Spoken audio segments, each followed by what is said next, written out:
ዋሽንት የሚነፋ ሰው ክራር የሚመታ ሰው ዝም ብሎ ሳይናገር ቢመታ ሳይናገር ዋሽንቱን ቢነፋ ምን እንደሚል አድማጮች ያውቃሉ። ምን እያዜመ እንደሆነ ምን እያለ እንደሆነ ያውቃሉ።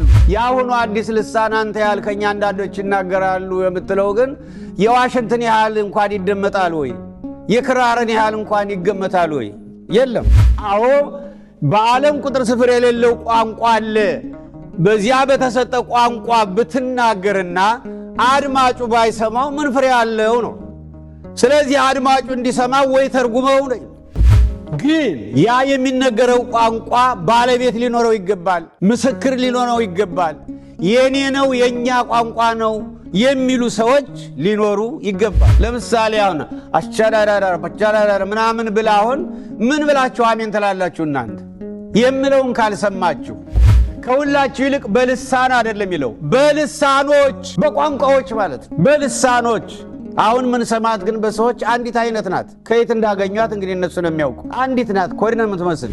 አሁን ሐዋርያት በባለ 50 በተሰበሰቡበት ጊዜ ለማያምኑ የማያምኑ አሕዛብ ነው የነበሩ። ምልክት ሆነላቸው 3000 ሰዎች በአንድ ጊዜ ዳኑ።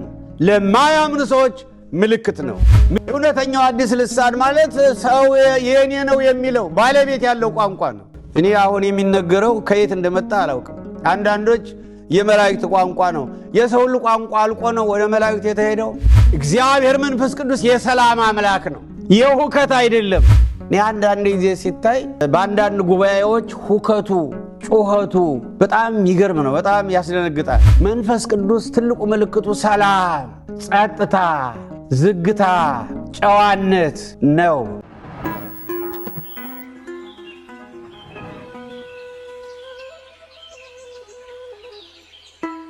በስመ አብ ወወልድ ወመንፈስ ቅዱስ አሃዱ አምላክ አሜን። ቅዱስ ቅዱስ ቅዱስ እግዚአብሔር ጸባኦት ፍጹም ምሉእ ሰማያት ወምድረ ቅድሳተ ስብሐቲከ። በሰማይም በምድር ምሉእ የሆንክ የጌትነት ክብርህና ምስጋና በሰማይና በምድር ምሉእ የሆነ ፍጹም አሸናፊ የሠራዊት ጌታ ሕያው እግዚአብሔር ስምህ ለዘላለም የተመሰገነ ይሁን።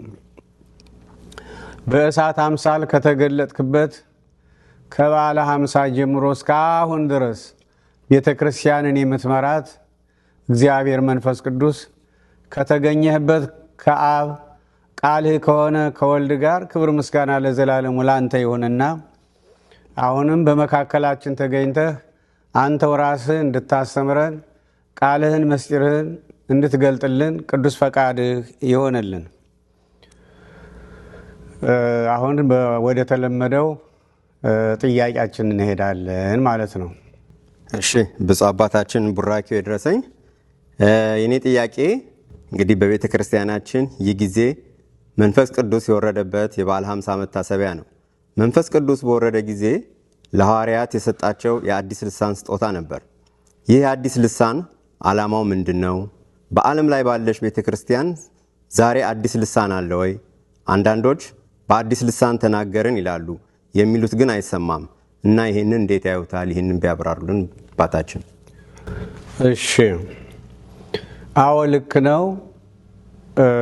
በበዓለ 50 መንፈስ ቅዱስ በእሳት አምሳል ከተገለጠበት በክርስቶስ ደም የተገኘችውን ቤተ ክርስቲያን ከተረከበበት አብም ወልድም በሱ ህልዋን ሆነው ዛሬ አዲስ ኪዳኗን ቤተ ክርስቲያን የሚመራት እግዚአብሔር መንፈስ ቅዱስ ነው። እናው ያን ጊዜ በበዓለ 50 በሐዋርያት መካከል እንደተገለጠ ለሐዋርያት ያደረገው ትልቁ ነገር የቋንቋን ስጦታ መስጠት ነው። የቋንቋን ስጦታ መስጠት ነው። ያ ቋንቋ አዲስ ልሳን ወይም ያን ጊዜ የገለጠላቸው ቋንቋዎች አዲስ ልሳኖች፣ አዲስ ቋንቋዎች ይባሉ ነበር እና ዓላማው ወንጌል በፍጥነት በአሕዛብ ሁሉ እንዲዳረስ ነው።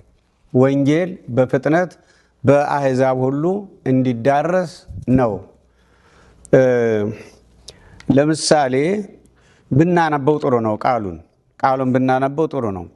የሐዋርያት ሥራ ምዕራፍ 2 ከቁጥር 1 ጀምሮ እንደዚህ ይላል። በዓለ ሀምሳም የተባለው ቀን በደረሰ ጊዜ ሁሉም በአንድ ልብ ሆነው አብረው ሳሉ፣ ይሄን አንርሳ፣ በአንድ ልብ ሆነው አብረው ሳሉ ጌታ ሲያርግ ነግሯቸው የሄደ ነገር ነበር። ከኢየሩሳሌም ከተማ አትውጡ፣ ጸልዩ፣ በርቱ፣ በአንድ ልብ ሆናችሁ የአባቴን ተስፋ እግዚአብሔር መንፈስ ቅዱስን እልክላችኋለሁ፣ ጸንታችሁ ቆዩ ባላቸው መሰረት በአንድ ልብ ሆነው በፍቅር ሆነው በጸሎት ሆነው ሲጠባበቁ ወረደላቸው፣ ሽልማቱን ስጦታውን ሰጣቸው ማለት ነው። በአንድ ልብ ሳሉ ድንገት እንደሚነጥቅ አውሎ ነፋስ ከሰማይ ድምፅ መጣ፣ ተቀምጠው የነበሩበትንም ቤት ሁሉ ሞላው። እንደ እሳትም የተከፋፈሉ ልሳኖች ታዩአቸው። ቋንቋዎች ማለት ነው። እንደ እሳትም የተከፋፈሉ ልሳኖች ታዩአቸው፣ በእያንዳንዳቸውም ላይ ተቀመጡባቸው ማለት እያንዳንዱ መንፈስ ቅዱስ እንደሰጠው የቋንቋ ብዛት ማለት ነው። በሁሉም መንፈስ ቅዱስ ሞላባቸው፣ መንፈስም ወይም መንፈስ ቅዱስም ይናገሩ ዘንድ እንደሰጣቸው በሌላ ልሳኖች ይናገሩ ጀመር። እነዚህ ሰዎች ቋንቋቸው ዕብራይስጥ ብቻ ነው። የሌላውን ሀገር ቋንቋ አያውቁም። አሁን ግን በዓለም ላይ ብዙ ቋንቋዎች በአንድ ጊዜ ተገለጡላቸው እና በእነዚያ አዲስ ቋንቋዎች እናታቸው ባልሆነ የራሳቸው ባልሆነ በመንፈስ ቅዱስ ገላጭነት በመንፈስ ቅዱስ ስጦታ መናገር ጀመሩ ማለት ነው። አሁን ከሰማይም በታች ካሉ ሕዝብ ሁሉ ማለት ጠቅላላ ከዓለም ዙሪያ የተሰበሰቡ አይሁድ ነበሩ።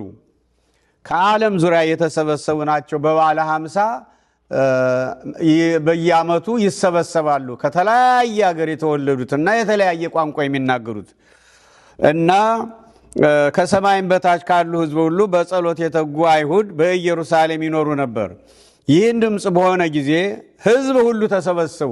ያ ድምፅ መንፈስ ቅዱስ ሲወርድ ኃይለኛ ስለነበር በአካባቢው በዓለ ሀምሳን ሊያከብሩ ከልዩ ልዩ ሀገሮች መጥተው የነበሩ አይሁድ ወደዚያ ተሰበሰቡ። እያንዳንዱም በገዛ ቋንቋው ሲናገሩ ይሰማ ስለነበር የሚሉትን አጡ። እያንዳንዱ በገዛ ቋንቋው ነው የእግዚአብሔርን ታላቅ ሥራ የክርስቶስን የማዳን ነገር ሲናገሩ የነበረው በእያንዳንዱ ቋንቋ ነው። ይገልጠዋል ከዚህ በታች ተገርመውም ተደንቀውም እንዲህ አሉ፣ እነሆ እነዚህ የሚናገሩት ሁሉ የገሊላ ሰዎች አይደሉምን? ዕብራይስጥ ብቻ ይችሉ የነበሩ እኛም እያንዳንዳችን የተወለድንበትን የገዛ ቋንቋችንን እንዴት እንሰማለን? የጳርቴና የሜድ የኢላሚጤም ሰዎች በሁለት ወንዝም መካከል በይሁዳም በቀጰዶቅያም በጳንጦስም በእስያም በፍርግያም በጵንፍልያም በግብፅም በቀሬናም በኩል ባሉት በሊቢያ ወረዳዎች የምንኖር ነን። የሁሉ እንግዲህ የተለያየ ቋንቋ ነው። በሮሜም የምንቀመጥ አይሁድም ወደ ይሁዲነትም የገባን የቀርጤስና የአረብ ሰዎች የእግዚአብሔርን ታላቅ ሥራ በልሳኖቻችን ሲናገሩ እንሰማቸዋለን። በልሳኖቻችን ማለት በቋንቋዎቻችን። ሁሉም ተገረሙና አመንትተው እርስ በርሳቸው እንጃ ይህ ምን ይሆን አሉ። ሌሎች ግን እያፌዙባቸው ጉሽ ወይን ጠጅ ጠግበዋል አሉ። ምናልባትም እነዚህ ፈሪሳውያን ሊሆኑ ይችላሉ፣ ወይም ደግሞ የጌታ ተቃዋሚ የወንጌሉ የክርስትናው ተቃዋሚ የሆኑ አይሁድ ከዕብራይስጥ በቀር ሌላ ቋንቋ ስለማይችሉ አሁን እነሱ ልክ ጉሽ የወይን ጠጅ ጠጥተው እንደሰከሩ ነው ያዩአቸው። አያውቁትማ ቋንቋውን። ምናልባትም እየተቃወሟቸው በመቀኝነት ነው እንዳይባል እነዚያ እየሰሙ ነው፣ ቋንቋዎቻቸውን እየሰሙ ነው። ግን አለመስማታቸውን ያሳያል እዚህ ላይ እና ነገር ግን ጴጥሮስ ከ11 ጋር ቆመ፣ ድምፁንም ከፍ አድርጎ እንዲህ ሲል ተናገራቸው። አይሁድ በኢየሩሳሌምም የምትኖሩ ሁላችሁ ይህ በእናንተ ዘንድ የታወቀ ይሁን፣ ቃሎችንም አድምጡ። ለእናንተ እንደመሰላችሁ እነዚህ የሰከሩ አይደሉም። ከቀኑ 3 ሰዓት ያው ከጧቱ 3 ሰዓት ማለት ከቀኑ 3ኛ ሰዓት ነውና፣ ነገር ግን ይህ በነቢዩ በኢዮኤል የተባለው ነው። እግዚአብሔር ይላል በመጨረሻው ቀን እንዲህ ይሆናል፣ ሥጋ በለበሰ ሁሉ ላይ ከመንፈሴ አፈሳለሁ ያለው ትንቢት ተፈጽሞ ነው። ጌታም ሞትና መቃብር ድል አድርጎ ከተነሳ በኋላ ሐዋርያትን በማርቆስ ወንጌል ምዕራፍ 16 ቁጥር 16 ላይ ከፀሐይ መውጫ እስከ መግቢያዋ ድረስ ይላል። ከቁጥር 16 በላይ ከላይ ጀምሮ ሲመጣ ከፀሐይ መውጫ እስከ መግቢያዋ ድረስ ሂዱና ይህን የመንግስት ወንጌል ስበኩ፣ አስተምሩ፣ ያመነ የተጠመቀ ይድናል፣ ያላመነ እምቢ ያለ ይፈረድበታል ብሎ አሁን ላመኑት እነዚህ ምልክቶች ይከተሏቸዋል ብሎ ነበር ጌታ። እና ከምልክቶች አንዱ በአዲስ ቋንቋ ይናገራሉ ነበር ያለው ጌታ። በአዲስ ቋንቋ ይናገራሉ ያመኑቱ፣ መንፈስ ቅዱስ የወረደላቸው የገለጠላቸው በአዲስ ቋንቋ ይናገራሉ። እንዲያውም የእባብ መርዝ እንኳን ቢበሉ እባብ ቢነድፋቸው፣ ልክ ጳውሎስን ያውም እፉኝት የተባለው መርዛማ እባብ ነው ነድፎት ነበር ታስታውሳላችሁ። እና ነገር ግን ምንም አላደረገውም። እና መርዙንም ቢበሉት እባብም ቢነድፋቸው ምንም ነገር አይሆኑም፣ አጋንንትን ያወጣሉ፣ ትንቢትን ይናገራሉ እያለ አስቀድሞ ተናግሮ ነበር ጌታ። በዚያ መሰረት አሁን በአዲስ ቋንቋ ለመናገር መንፈስ ቅዱስ ቤተ ክርስቲያኗን መረከብና ይህን ስጦታ መስጠት ነበረበት፣ ገለጠላቸው። ስለዚህ ዓላማው ለምንድን ነው ላልከው፣ ዋናው ወንጌል በፍጥነት ወደ አሕዛብ እንዲዳረስ ነው። ምክንያቱም እነዚህ ከየአገሩ የመጡት ሰዎች የተለያየ ቋንቋ ነው የሚናገሩ። ለምሳሌ እንበልና አሁን እኛ ዛሬ እንዲያውም ጥሩ ምሳሌዎች ሆነናል ለዚያ ነገር። ምክንያቱም በአሜሪካ ተወልደው ያደጉ ልጆቻችን አሉ፣ እንግሊዝኛ ነው የሚናገሩ። በአውሮፓ ተወልደው ያደጉ አሉ፣ ጀርመንኛ፣ ስፓኒሽኛ፣ ፈረንሳይኛ የተለያየ ቋንቋ ይናገራሉ። በአረብ ሀገር ተወልደው ያደጉ አሉ፣ አረበኛ ነው የሚናገሩ። በቻይና ተወልደው ያደጉ አሉ፣ ቻይናኛ ነው የሚናገሩ። በጃፓን ተወልደው ያደጉ አሉ፣ ጃፓንኛ ነው የሚናገሩ። ወደ ተለያዩ ሀገሮች የተበተኑት አሁን ተወልደው ያደጉበትን ቋንቋ ነው የሚናገሩ። ስለዚህ አሁን እነዚህ ኢትዮጵያ ውስጥ በዓል ሊያከብሩ ይምጡ እንበል። ለምሳሌ ጥምቀትን ለማክበር ወይም መስቀልን ለማክበር ዓመታዊ በዓላት እነዚያ ስለሆኑ አሁን ከየሀገሩ ይመጣሉ። መስቀል አደባባይ እንደተሰበሰቡ የመንፈስ ቅዱስ ስጦታ፣ ይሄ አዲስ ልሳን የመንፈስ ቅዱስ ስጦታ ከተሰጠ አማርኛ ብቻ ወይም ኦሮሞኛ ብቻ ወይም ጉራገኛ ብቻ እንደሚናገሩ የታወቁ ሰዎች በዚያ አደባባይ ተነስተው ከየሀገሩ የመጡትን ሰዎች ቋንቋ ቢናገሩ አሁን ያ ቋንቋ አድራሻ አለው ማለት ነው፣ ባለቤት አለው ማለት ነው። ከፈረንሳይ የመጡት እንዴት የኛን ፈረንሳይኛ እንዴት ይናገራሉ? ከቻይና የመጡት እነዚህ እንዴት ከኢትዮጵያዊ ከዚህ ቋንቋ በቀር ሌላ አይችሉም ነበር? እንዴት ቻይነኛ ይናገራሉ? እንዴት ስፓኒሽኛ ይናገራሉ? እንዴት እንግሊዝኛ ይናገራሉ? እንዴት ጀርመንኛ ይናገራሉ? ማለት አለባቸው ማለት ነው። እንደዚያ ማለት ነው። አሁን የሆነው እንደዚህ ነው። ከተለያዩ ሀገር የመጡት የእስራኤል ሕዝብ በዚያ ከተለያዩ አሕዛብ ሀገር በዚያው ተወልደው ያደጉ ናቸው። አሁን ይህን ቋንቋ የየራሳቸውን ቋንቋ ሲናገሩላቸው ተደነቁ። እንዲያውም ለአዲስ አማኞች ምልክት ነው ይላል እዚያ ቆሮንቶስ ላይ። እንዲህ አይነቱ ተአምር ለአዲስ አማኞች ምልክት ነው ይላል። ይህ ታላቅ ምልክት ስለሆነ በዚህ ጊዜ ኧረ እኔ ገብቶናል፣ አሁን የምትናገሩት እንዲያው ምን እናድርግ ወንድሞቻችን አሏቸው ነው የሚል ሐዋርያትን። ቅዱስ ጴጥሮስም ንስሐ ግቡ ኃጢአታችሁም ይሰረይ ዘንድ በኢየሱስ ክርስቶስ ስም ተጠመቁ፣ የመንፈስ ቅዱስ ስጦታ ለእናንተና ለልጆቻችሁ ከሩቅም ለሚጠራቸው ሕዝብ ነው፣ ለአሕዛብም ጭምር ማለት ነው አሉ። ወደ 3000 ሰዎች ተጠመቁ። 3000 ሰዎች። አሁን እነዚህ 3000 ሰዎች እንግዲህ ወደ የሀገራቸው ሲመለሱ ክርስትናውን ይዘው ነው የሚመለሱ። አንድ በሌላ በኩል ደግሞ ሐዋርያት ከእስራኤል ወጥተው ወደ ተለያዩ ሀገሮች ወንጌልን መስበክ ነበረባቸው። እንዴት አድርገው ይሰብካሉ? እንግዲህ ከዕብራይስጥ በቀር ሌላ ቋንቋ አይችሉም ሐዋርያት። እንዴት አድርገው ይሰብኩ ነበር? ግን ወደ ግሪክ ሀገር ሲሄዱ፣ ወደ ሊቢያ ሲሄዱ፣ ወደ አረብ ዓለም ሲሄዱ፣ ወደ ተለያየው ሀገር ሲሄዱ የቋንቋ ችግር ስላልነበረባቸው ወንጌል በፍጥነት በዓለም ዙሪያ ተቀጣጠለ፣ ነደደ፣ አማረ፣ ሰመረ ማለት ነው። ስለዚህ ዓላማው ወንጌል በፍጥነት ለአሕዛብ ሁሉ በዓለም ዙሪያ እንዲዳረስ ነው። አሁን ከዚያ በኋላ በጣም የሚገርመው እየቀጠለ ሄደ። የሐዋርያት ሥራ ምዕራፍ 10 ቁጥር 44 እስከ 47 ያለውን ስንመለከትም እንደዚህ ነው። ልክ ይሰብካሉ ሐዋርያት፣ ሲያምኑ መንፈስ ቅዱስ ይወርድላቸዋል። እነዚያ ሰዎች ደግሞ በማያውቁት ቋንቋ ይናገራሉ። ይሄ አስደናቂ ነው። ይሄ ነው ዋናው ወንጌሉን በፍጥነት በዓለም ዙሪያ እንዲስፋፋ ያደረገው። የሐዋርያት ሥራ ምዕራፍ 11 ቁጥር 15 ላይ በተለይ ቅዱስ ጴጥሮስ ይሄ የወረደው መንፈስ፣ ይሄ የመንፈስ ቅዱስ መውረድ ያው ለነዚህ ሰዎች የወረደው አለ መጀመሪያ ለኛ እንደወረደው ነው ይላል። መጀመሪያ ለኛ እንደወረደው ማለት ለኛ ወርዱ ለኛ አዲስ ልሳን እንደሰጠን ነው ማለት። በአዲስ ቋንቋ ባላወቁት በማያውቁት ወይም ተወልደው ባላደጉበት ሰው በሚሰማው የኛ ቋንቋ ነው ተብሎ በሚመሰከርለት ቋንቋ ይናገሩ እንደነበረ ነው የምናየው። አሁን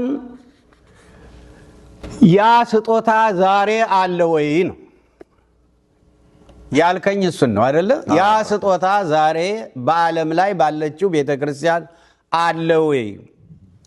መኖሩን አለ። ግን መንፈስ ቅዱስ ለማን ይሸልመው? ለማን ይስጠው? ያን ጊዜ እኮ ቤተክርስቲያን አንድ ልብ ስለነበረች ነው። በአንድ ልብ በአንድ ፍቅር ስለነበሩ ነው። በመካከላቸው መለያየት ስላልነበረ ነው። ፈተናውን ላለፈ ለጀግና ተማሪ ነው ሽልማት የሚሰጠው እንጂ በየጊዜው ከፈተና ለሚወድቅ ተማሪ እንዴት ሆኖ ነው ሽልማት የሚሰጠው? ቤተ ክርስቲያን አሁን እርስ በርሷ ተለያይታ እንዴት ተብሎ ነው? እንዴት ተብሎ ነው? እና መንፈስ ቅዱስ አለ፣ ስጦታውም አለ። ስጦታው በአዲስ ልሳን የመናገሩ ነገር አለ። ግን ቤተ ክርስቲያን ስትጠቀምበት አይታይም። ለምንድነው ስንል ከሐዋርያት አንጻር ስናየው በአንድ ልብ ነበሩ።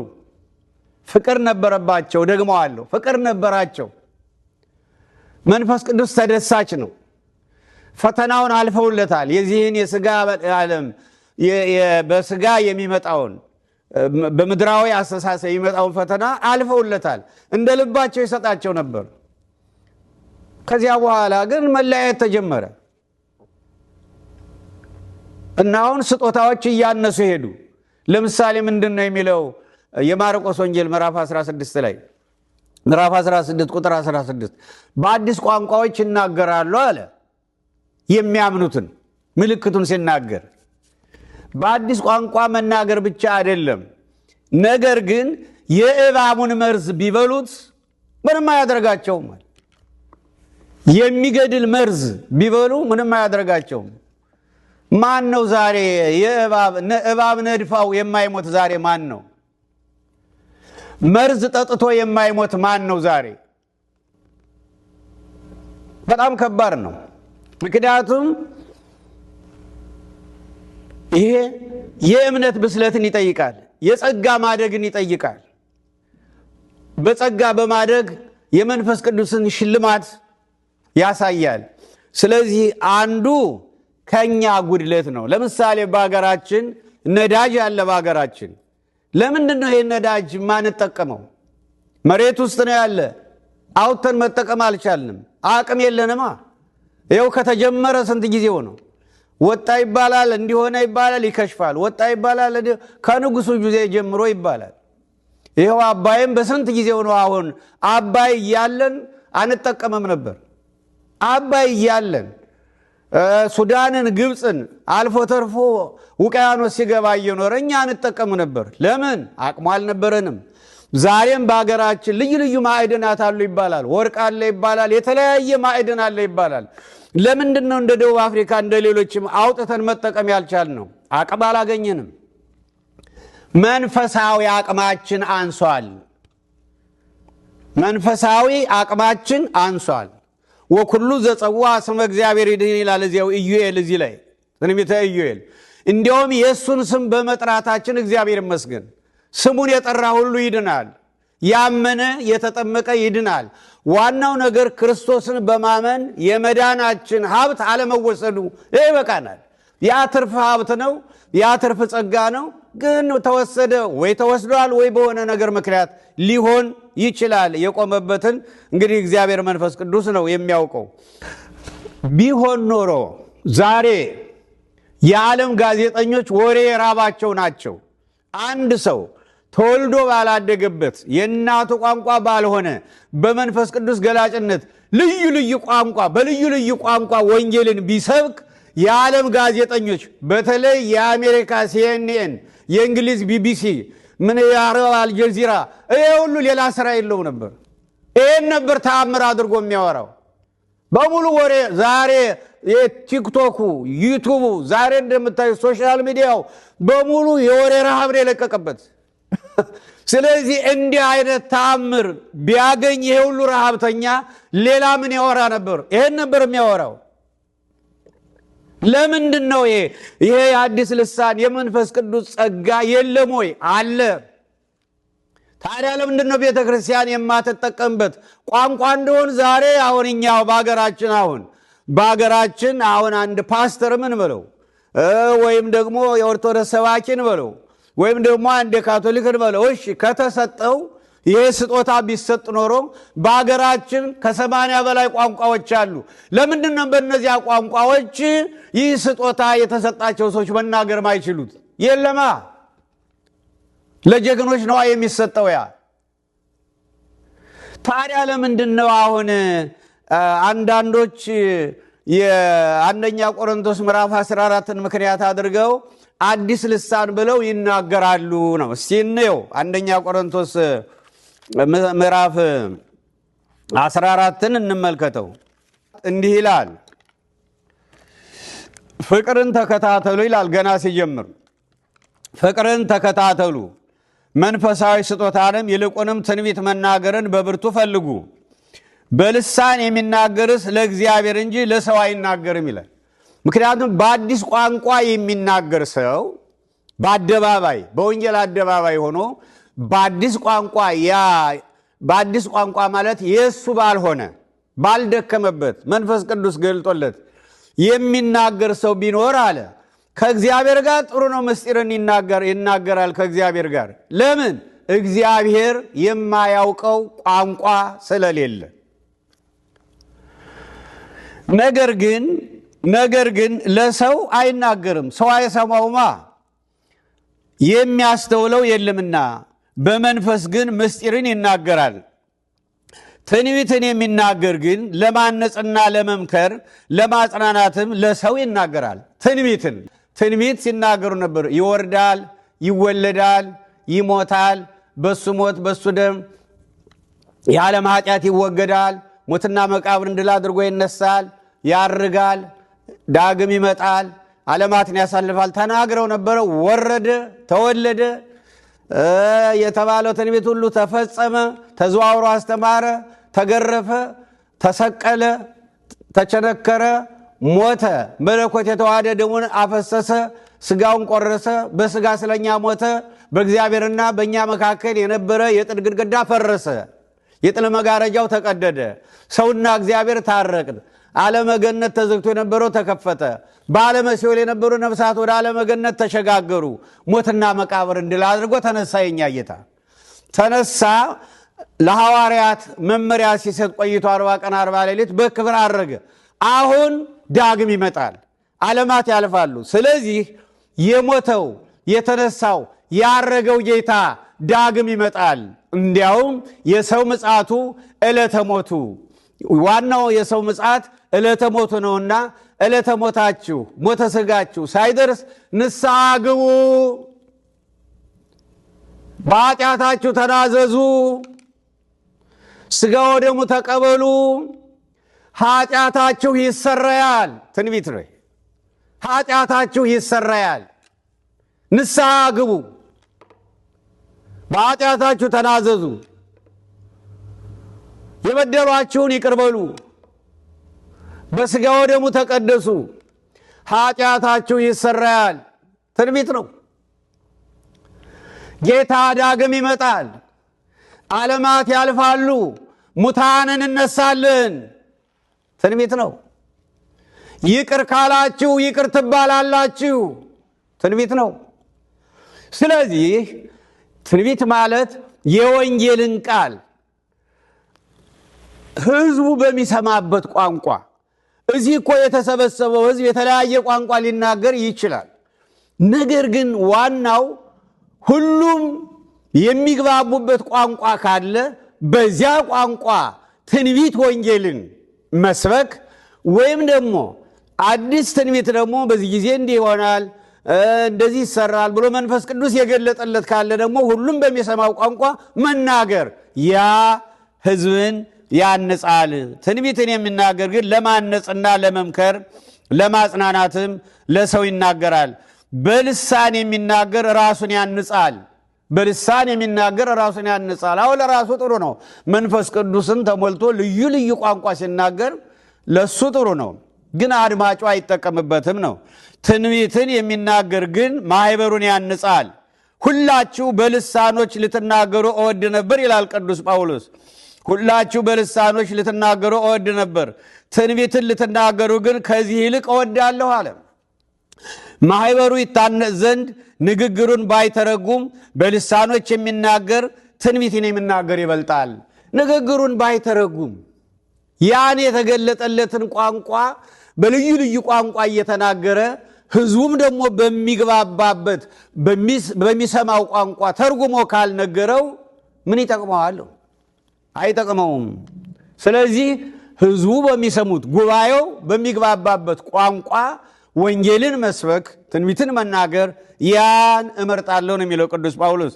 አሁን ግን ወንድሞች ወይ ወደ እናንተ መጥቼ በልሳኖች ብናገር በመግለጥ ወይም በእውቀት ወይም በትንቢት ወይም በትምህርት ካልነገርኋችሁ ምን ይጠቅማቸዋል? ነፍስ የሌለበት ነገር እንኳ ዋሽንትንም ክራርም ቢሆን ድምፅም ሲሰጥ የድምፁን ልዩነት ባይገልጥ በዋሽንት የሚነፋው ወይስ በክራር የሚመታው መዝሙር እንዴት ይታወቃል? ይኸው ዋሽንት የሚነፋ ሰው ክራር የሚመታ ሰው ዝም ብሎ ሳይናገር ዋሽንቱን ቢነፋ ምን እንደሚል አድማጮች ያውቃሉ። ምን እያዜመ እንደሆነ ምን እያለ እንደሆነ ያውቃሉ። በክራሩ ድምፅ ብቻ በዋሽንቱ ድምፅ ብቻ። የአሁኑ አዲስ ልሳን አንተ ያልከኝ አንዳንዶች ይናገራሉ የምትለው ግን የዋሽንትን ያህል እንኳን ይደመጣል ወይ? የክራርን ያህል እንኳን ይገመታል ወይ? የለም። ደግሞም መለከት የማይገለጥን ድምፅ ቢሰጥ ለጦርነት ማን ይዘጋጃል? መለከት የማይገለጥ ድምፅን ቢሰጥ መለከት ሲነፋ አያችሁ የሚገልጠው ነገር አለ ማለት ነው። ያ የመለከቱ ድምፅ ምን እያለ እንደሆነ ሕዝቡ ያውቃል ማለት ነው። እንዲሁ እናንተ ደግሞ የተገለጠውን ቃል በአንደበት ባትናገሩ ሰዎች የምትናገሩትን እንዴት አድርገው ያስተውሉታል? ለነፋስ የምትናገሩ ትሆናላችሁና። በዓለም ምናልባት ቁጥር የሌለው የቋንቋ አይነት ይኖራል አለ። በዓለም ምናልባት ቁጥር የሌለው የቋንቋ አይነት ይኖራል። ይሄ ነው እንግዲህ አዲስ ልሳን። ቁጥር የሌለው የቋንቋ አይነት ይኖራል፣ ቋንቋም የሌለው ሕዝብ የለም። እንግዲህ የቋንቋውን ፍንጭ ባላውቅ ለሚናገረው እንግዳ እሆናለሁ ይላል። አዎ በዓለም ቁጥር ስፍር የሌለው ቋንቋ አለ። በዚያ በተሰጠ ቋንቋ ብትናገርና አድማጩ ባይሰማው ምን ፍሬ አለው ነው። ስለዚህ አድማጩ እንዲሰማው ወይ ተርጉመው ነው። ግን ያ የሚነገረው ቋንቋ ባለቤት ሊኖረው ይገባል፣ ምስክር ሊኖረው ይገባል። የኔ ነው የኛ ቋንቋ ነው የሚሉ ሰዎች ሊኖሩ ይገባል። ያለዚያ ከነፋስ ጋር መነጋገር ነው የሚለው። እንግዲህ የቋንቋውን ፍች ባላውቅ ለሚናገረው እንግዳ ሆናለሁ፣ የሚናገረውም ለኔ እንግዳ ይሆናል። እንዲሁ ደግሞ እናንተ መንፈሳዊ ስጦታን በብርቱ የምትፈልጉ ከሆናችሁ ቤተ ክርስቲያንን ለማነጽ እንዲበዛላችሁ ፈልጉ። ስለዚህ በልሳን የሚናገር እንዲተረጉም ይጸልይ። በልሳን የሚናገር እንዲተረጉም ይጸልይ ማለት በአዲስ ቋንቋ የመናገር ሀብት ልዩ ልዩ ቋንቋዎችን የገለጠለት መንፈስ ቅዱስ የገለጠለት ሰው ቢኖር እንዲተረጉም ይጸልይ። ምክንያቱም መናገር አንድ ሀብት ነው፣ መተርጎም አንድ ሀብት ነው። አንደኛ ቆሮንቶስ ምዕራፍ 12 ላይ እንደምናየው የተለያዩ ናቸው። መናገር አንድ ሀብት ነው፣ መተርጎም አንድ ሀብት ነው።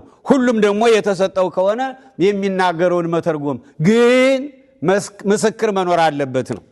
አሁን እኔ በልዩ ልዩ ቋንቋ ብናገር መንፈሴ ይጸልያል። እግዚአብሔር የማይሰማው ስለሌለ ከእግዚአብሔር ጋር መንፈስ ቅዱስ ጋር እንግባባለን። ግን ለአድማጭ ለጉባኤው ግን ጥቅም የለውም። አእምሮዬ ግን ያለ ፍሬ ነው። እንግዲህ ምንድን ነው? በመንፈስ እጸልያለሁ፣ በአእምሮዬም ደግሞ እጸልያለሁ። በአእምሮዬ ማለት በማውቀው ቋንቋ በኖርኩበት ህዝቡ በሚያውቀው ማለት ነው። እጸልያለሁ፣ በመንፈስ እዘምራለሁ፣ በአእምሮዬም ደግሞ እዘምራለሁ። እንዲያማ ካልሆነ አንተ በመንፈስ ብትባርክ ባልተማሩት ስፍራ የተቀመጠው የምትለውን ካላወቀ እንዴት አድርጎ ለምስጋና አሜን ይላል ይላል። ለምሳሌ አሁን አቻዳዳዳር ምናምን ብላ አሁን ምን ብላችሁ አሜን ትላላችሁ እናንተ? የምለውን ካልሰማችሁ አንተማ መልካም ታመሰግናለህ፣ ሌላው ግን አይታነጽበትም። ከሁላችሁ ይልቅ ይላል ቅዱስ ጳውሎስ፣ ከሁላችሁ ይልቅ በልሳኖች እናገራለሁና። ይኸው ከሁላችሁ ይልቅ በልሳን አይደለም ይለው፣ በልሳኖች በቋንቋዎች ማለት ነው። በልሳኖች አሁን ምን ሰማት ግን በሰዎች አንዲት አይነት ናት። ከየት እንዳገኟት እንግዲህ እነሱ ነው የሚያውቁ። አንዲት ናት፣ ኮድን የምትመስል። ቅዱስ ጳውሎስ ግን የሚለው ከሁላችሁ ይልቅ በልሳኖች እናገራለሁና እግዚአብሔርን አመሰግናለሁ። ነገር ግን ሌሎችን ደግሞ አስተምር ዘንድ በማህበር እልፍ ቃላት በልሳን ከመናገር ይልቅ 5 ቃላት በአእምሮዬ ልናገር እወዳለሁ። እልፍ ቃላት በልሳን ማለት በተለያዩ ቋንቋዎች ዝም ብዬ እልፍ አእላፍ ቃላት ብናገር ጉባኤው ካላዳመጠኝ አዳምጡ አሜን ካላለ ምን ዋጋ አለው? ስለዚህ በአዲስ ልሳን በማያውቁት ቋንቋ እልፍ ቃላት ከምናገር በአእምሮዬ ማለት እኔም በማውቀው እነሱም በሚያውቁት በተለመደው ቋንቋ በምንግባባበት 5 ቃላት ብናገር ይሻላል አለ ቅዱስ ጳውሎስ። ወንድሞች ወይ በአእምሮ ሕፃናት አትሁኑ፣ ለክፋት ነገር ሕፃናት ሁኑ እንጂ በአእምሮ ሽማግሌዎች ሁኑ። በአእምሮ ማለት በማስተዋል በእውቀት በአእምሮ ሽማግሌዎች ሁኑ። ሌሎችን ልሳኖች የሚናገሩ ሌሎችን ቋንቋዎች ያልተማሩባቸውን ሌሎችን ቋንቋዎች በሚናገሩ ሰዎችና በሌላ አንደበት ለዚህ ሕዝብ እነግራቸዋለሁ፣ እንዲህም ቢሆን አይሰሙኝም ይላል ጌታ ተብሎ በሕግ ተጽፏል። ምንም ይሄ ሁሉ እንኳን ሆኖ አይሰሙኝም ብሏል። ያውም የእውነተኛው ቋንቋ ነው። እንግዲያስ በልሳኖች መናገር ለማያምኑ ምልክት እንጂ ለሚያምኑ አይደለም። ይኸው አሁን ሐዋርያት በበዓለ ሃምሳ በተሰበሰቡበት ጊዜ የማያምኑ አሕዛብ ነው የነበሩ። ምልክት ሆነላቸው። 3000 ሰዎች በአንድ ጊዜ ዳኑ። ለማያምኑ ሰዎች ምልክት ነው። ምክንያቱም በቋንቋቸው ሲነገርላቸው ያ መድረክ ላይ የሚያስተምረው ሰው የእነሱን ቋንቋ እንደማያውቀው እየታወቀ በእነሱ ቋንቋ በመንፈስ ቅዱስ ገላጭነት ሲያስተምር አንዱ ተአምር አንዱ ምልክት በመሆኑ ሰው ሁሉ ክርስትናውን ሊቀበለው ይችላል። እንግዲያስ በልሳኖች መናገር ለማያምኑ ምልክት እንጂ ለሚያምኑ አይደለም። ትንቢት ግን ለሚያምኑ እንጂ ለማያምኑ አይደለም። ትንቢት ማለት ጌታ ይመጣል፣ ሙታን ይነሳሉ፣ ሁላችንም ያዘጋጀልንን የዘላለም መንግስት እንወርሳለን። ንስሐ ግቡ፣ ቅድም እንደተባለው በኃጢአታችሁ ተናዘዙ፣ በሥጋው ደሙ ክበሩ፣ ኃጢአታችሁ ይሰረያል እየተባለ ሰው ሁሉ በሚሰማው ቋንቋ ቢነገር ምዕመናን ይጠቀማሉ። እንግዲህ ማኅበር ሁሉ አብረው ቢሰበሰቡ ሁሉም በልሳኖች ቢናገሩ ያልተማሩ ወይም የማያምኑ ሰዎች ቢገቡ አብደዋል አይሏቸውምን? ሁሉ ትንቢት ቢናገሩ ግን የማያምን ወይም ያልተማረ ሰው ቢገባ በሁሉ ይወቀሳል፣ በሁሉም ይመረመራል፣ በልቡ የተሰወረ ይገለጣል። እንዲሁም እግዚአብሔር በእውነት በመካከላቸው ነው ብሎ እየተናገረ በፊት ወድቆ ለእግዚአብሔር ይሰግዳል። ልክ የመጀመሪያዎች ክርስቲያኖች 3000 ሰዎች አምነው ወድቀው እንደሰገዱ እንደተደነቁ ምልክት እንደሆናቸው። ያለዚያ ያውም ደግሞ የእውነተኛውን አዲስ ልሳን እኮ ነው የምለው። አሁን እኔ እውነተኛው አዲስ ልሳን ማለት ሰው የኔ ነው የሚለው ባለቤት ያለው ቋንቋ ነው። እኔ አሁን የሚነገረው ከየት እንደመጣ አላውቅም። አንዳንዶች የመላእክት ቋንቋ ነው፣ የሰው ሁሉ ቋንቋ አልቆ ነው ወደ መላእክት የተሄደው። እንግዲህ ወንድሞች ሆይ ይላል ቅዱስ ጳውሎስ፣ እንግዲህ ወንድሞች ሆይ ምንድን ነው? በምትሰበሰቡበት ጊዜ ለእያንዳንዱ መዝሙር አለው ማለት የመዝሙር ሀብት የተሰጠው አለ፣ ትምህርት አለው፣ የትምህርት ጸጋ የተሰጠው አለ፣ መግለጥ አለው፣ የመግለጥ ስጦታ የተሰጠው አለ፣ በልሳን መናገር አለው፣ አሁን እንደተባለው በአዲስ ቋንቋ የመናገር ስጦታ የተሰጠው አለ፣ መተርጎም አለው፣ የመተርጎም ሀብት የተሰጠው አለ። ሁሉ ለማነጽ ይሁን። በልሳን የሚናገር ቢኖር 2 ቢበዛ 3 ሆነው በተራቸው ይናገሩ፣ አንዱም ይተርጉም። የሚተረጉም ባይኖር ግን በማኅበር መካከል ዝም ይበልና ለራሱና ለእግዚአብሔር ይናገር። ጊዜ አታጥፋ ነው የሚለው። የጉባኤውን ጊዜ አታባክንበት ነው የሚለው። ነቢያትም 2 ወይም 3 ሆነው ይናገሩ፣ ሌሎችም ይለዩአቸው። በዚያ ለሚቀመጥ ለሌላ ግን አንድ ነገር ቢገለጥለት ፊተኛው ዝም ይበል። ሁሉም እንዲማሩ፣ ሁሉም እንዲመከሩ፣ ሁላችሁ በእያንዳንዳችሁ ትንቢት ልትናገሩ ትችላላችሁ። የነቢያትን መናፍስት ለነቢያት ይገዛሉ፣ እግዚአብሔርስ የሰላም አምላክ ነው እንጂ የሁከት አምላክ አይደለምና። በቅዱሳንም አብያተ ክርስቲያናት ሁሉ እንዲህ ነው። እግዚአብሔር መንፈስ ቅዱስ የሰላም አምላክ ነው፣ የሁከት አይደለም። እኔ አንዳንድ ጊዜ ሲታይ በአንዳንድ ጉባኤዎች ሁከቱ፣ ጩኸቱ በጣም ይገርም ነው፣ በጣም ያስደነግጣል። መንፈስ ቅዱስ ትልቁ ምልክቱ ሰላም፣ ጸጥታ፣ ዝግታ፣ ጨዋነት ነው እና የሆነ ሆኖ ይሄ ሁሉ ሆኖ ነው የሚለው እዚያ ቆሮንቶስ 12 መጨረሻ ላይ ስለ አዲስ ልሳን ይናገርና ደግሞም ከሁሉ የሚበልጥ መንገድ አሳያችኋለሁ ይላል። ስለ አዲስና ስለ ስጦታዎች ይናገርና ደግሞም ከሁሉ የሚበልጥ መንገድ አሳያችኋለሁ። እሱም ይልና 13 ላይ በሰዎችና በመላእክት ልሳን ብናገር ፍቅር ግን ከሌለኝ እንደሚጮህ ናስ ወይም እንደሚንሸዋሹ ጸናጽል ሆኛለሁ። ትንቢትም ቢኖረኝ ምስጢርንም ሁሉና ዕውቀትንም ሁሉ ባውቅ ተራሮችንም እስካፈርስ ድረስ እምነት ሁሉ ቢኖረኝ ፍቅር ግን ከሌለኝ ከንቱ ነኝ። ድሆችንም ልመግብ ያለኝን ሁሉ ባካፍል ሥጋዬንም ለእሳት መቃጠል አሳልፌ ስለ ክርስትናዬ ስለ ክርስቶስ ብሰጥ ፍቅር ግን ከሌለኝ ምንም አይጠቅመኝም። ከዚህ ሁሉ ይልቅ ፍቅር ነው። አሁን ዛሬ በአዲስ ልሳን ምክንያት ክርክር፣ ይሄ ራሱ አሁን ትክክል አይደለም። እንዴት እኛ ቤተ ክርስቲያን አንዲት፣ ጥምቀት አንዲት፣ ሃይማኖት አንዲት፣ ቤተ ክርስቲያን ራሳችን አንድ ክርስቶስ፣ እኛም የሱ አንድ አካል ሆነን እነገሌ ይሄን ይላሉ፣ ይሄ ክርክር፣ ይሄ ሁሉ መንፈስ ቅዱስን የሚያሳዝን ነው እና ምንም ይሁን ምን ዋናው ነገር የምንሰራው ስራ ሁሉ በፍቅር የታጀበ በፍቅር ተመስርቶ በፍቅር የተቋጨ መሆን አለበት።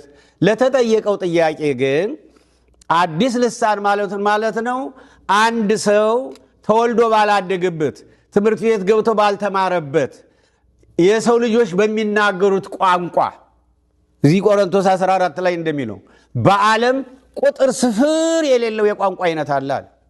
ግን ልክ እንደዚያ አሁን ያን ቋንቋ እግዚአብሔር መንፈስ ቅዱስ ሲገልጥ ማለት ነው ለሐዋርያት እንዳደረገው በኋላም ላመኑት ሁሉ ይሰጣቸው እንደነበረው እንደዚያ ነው።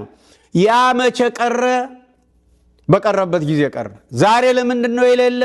መንፈስ ቅዱስ ነው የሚያውቀው። እኔ ግን እንደኔ ግን ይህ አይነት ስጦታ የሚሰጠው አንድ ልብ፣ አንድ መንገድ፣ አንድ ሐሳብ ላላቸው በፍቅር ለሚኖሩ ለእውነተኞች አማኞች እና አሁን ያለንበት ዘመን ሽልማት የሚያሰጥ ዘመን ነው ወይ?